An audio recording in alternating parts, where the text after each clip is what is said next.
भजन सम्राट अनूप जलोटा जब big boss 12 में आए थे तो खूब बवाल हुआ था। वो शो में जसलीन मथारू के साथ पहुंचे थे। शो में जसलीन और अनूप के अफेयर की खबरें थी। जसलीन ने कहा था कि वो 3 साल से अनूप जलोटा को डेट कर रही है। हालांकि अनूप ने इन खबरों को झूठा बताया था। अब एक बार फिर अनूप ने इस खबर पर रिएक्ट किया है। लल्लन टॉप से बातचीत में अनूप जलोटा ने जसलीन मथारू और बिग बॉस के बारे में बात की है। उन्होंने कहा जसलीन बहुत अच्छी सिंगर है, वो बहुत टैलेंटेड सिंगर है। वो मुझसे सिंगिंग सीखने आती थी। 5-6 बार आई है, ज्यादा नहीं आई। एक बार आई और उसने मुझे कहा कि अनूप जी आप मुझे बिग बॉस का ऑफर आया है। मैंने कहा बन गई बात, तुम्हारा नाम हो जाएगा। मैंने कहा जाओ। तो जसलीन ने कहा कि उन्होंने कहा है कि एक शर्त है, एक विचित्र जोड़ी के तौर पर बुलाया है।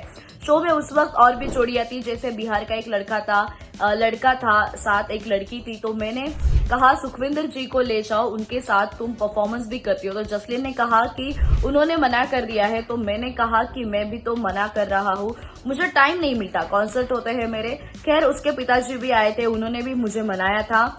और आगे अनूप ने कहा कि मैंने आखिर में हामी भर दी, लेकिन एक शर्त रखी थी। मैंने कहा था गुरु शिष्य बनकर जाएंगे और उसने कहा था ठीक है। अब जब हम पहले दिन स्टेज पर खड़े रहे, मैंने गाना गाया, सलमान के पास में खड़ा था। सलमान ने पूछा आपके साथ कौन आया है? तो मैंने कहा कि मेरी शिष्य आई है।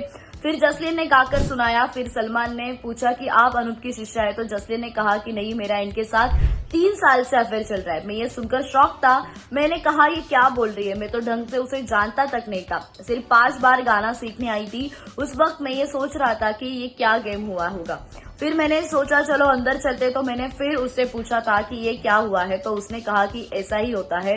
फिर जब 1.5 महीने के बाद मैं बाहर आया तो पता चला कि बाहर हंगामा मचा है। फिर मैंने कहा सब खत्म कर देंगे, कुछ है ही नहीं। मैंने उसी दिन शाम को प्रेस कॉन्फ्रेंस रखी और जसलीन के पिताजी को बुलाया और मीडिया से कहा कि जसलीन की शादी में हम दोनों कन्यादान करेंगे। तो जसलीन को लेकर अनूप और जसलीन की ऐसी बातें हुई थी और अनूप ने इसके ऊपर जो है पर्दा जो है सच बात है वो सबके सामने लाई है। तो दोस्तों ऐसे ही खबरों के लिए stay tune and keep watching tele spice.